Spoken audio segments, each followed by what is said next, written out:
ล็อกไลน์หลุดวิดีโอใน TikTok อย่าให้ป้ามิกมันง่ายๆ2ล็อกไลน์หมายหนึ่งนั่งสู้เท่าค่ะเข้ามาที่ใน TikTok เฮาก่อนค่ะเนาะยก็เด็กเข้ากว่าที่วิดีโออันเฮาค่ะเด็กใครหลุดกว่าต่างที่ไลเซมว่าค่ะเนาะเพราะว่าเฮาค่ะเต็กยาวๆเนี่ยเฮาค่ะขึ้นเต็กกว่าที่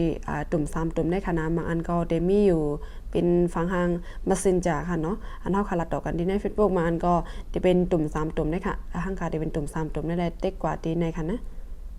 พอเต็กกว่าที่ในยาวเนี่ยก็มันได้มีทางลิงก์คัดล็อกลิงก์ค่ะเนาะอันเฮาค่ะcopyลิงก์มันกว่าค่ะเนาะเต็กใส่ที่ซ้อมๆเนี่ยโอเคเพราะว่าเป็นที่ใน Android เนี่ยเดเลยกว่าใน Google Chrome ค่ะเนาะ Google Chrome เป็นตัวในค่ะแล้วก็เพราะว่าเป็นiOS ค่ะเนาะเป็น iPhone ในจึงให้กว่าที่ในอันเป็น Safari นี่ค่ะเต็กเข้าที่เนี่ยแล้วก็เฮาค่ะมาเตรียมหาค่ะเนาะอันเป็น SN โอเคจะเป็นตัวในค่ะนะ Snap อีสังคมหัวค่ะว่ะตัวเอาเป็นตัวรองค่ะเนาะโอเค Snaptic เนี่ยก็ขึ้นกับเตรียมหาเนี่ยก็ไม่ได้ออกมาที่ไหนค่ะเนาะเขาติ๊กเขาที่เนี่ยแล้วก็เขาเอาลิงก์อันเขาก็ปีไว้เมื่อไกลมาว่างดีในคณะกับเด็กใส่ดีอันเป็น PA ในคณะเด็กใส่แล้วก็ว่างเพราะเขาว่างยาวๆลิงก์เขานั่นเนี่ยมาเด็กใส่ดีอันเขียวๆนี่ค่ะไปกันค่ะนะโอเคเปิ้นก็เขาก็ต้องโหลดใส่ดีเขียวๆในทางก้ามมาเด็กดีเขียวๆเนี่ย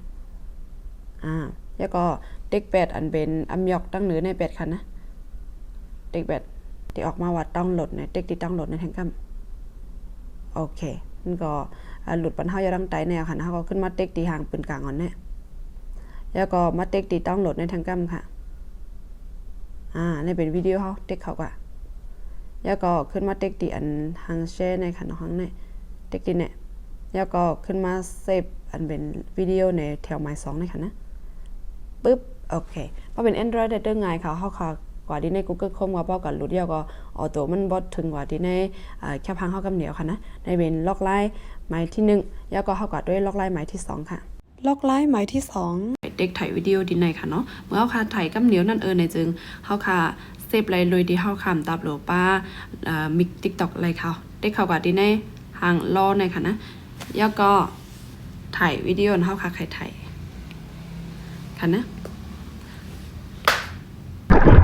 เพราะว่าเฮาค่ะถ่ายวิดีโอเฮาค่ะใครถ่ายยาวๆในจึงเฮาค่ะมาเต็กดีห่างตั้งเหนือในค่ะนะดีเฮาค่ะดีตัดในค่ะเต็กดีหมาย2เนี่ยโอเคเพราะว่าถึงนั้นได้เฮาก็ขึ้นมาเต็กใส่ดีวิดีโอเฮาในให้มันขึ้นขอบสีขาวจังได๋ค่ะเต็กใส่ตึ๊บมันก็ได้มีห่างก้นแลนไว้ดีในค่ะนะดีเนี่ยฟงหมังลูกก็มีฟงหมังลูกก็มีค่ะเพราะว่าห่างขาในตาในตาลูกมีค่ะเนาะตา2ลูกซ้ำมีอยู่ได้ก็กัดด้วยห้างกล้วยค่ะเนาะว่าดังมันมีอยู่5ห้างเจ้าเก่านะเพราะว่ามีเก่าไก่อัปเดตจำด้วยค่ะเนาะดาฟงลุกในห้างคาอัปเดตด้วยก็มันมากค่ะเนาะโอเคติ๊กข่าวดิเนี่ยปึ๊บแล้วก็เขาขาขึ้นติ๊กข่าวกับดิในอันแรงๆเลยค่ะข่าวดิในแอปแคปคัดค่ะนะแล้วก็ติ๊กปึดค่ะปึ๊บอันเป็นสังในมันค่ะเนาะอันเป็น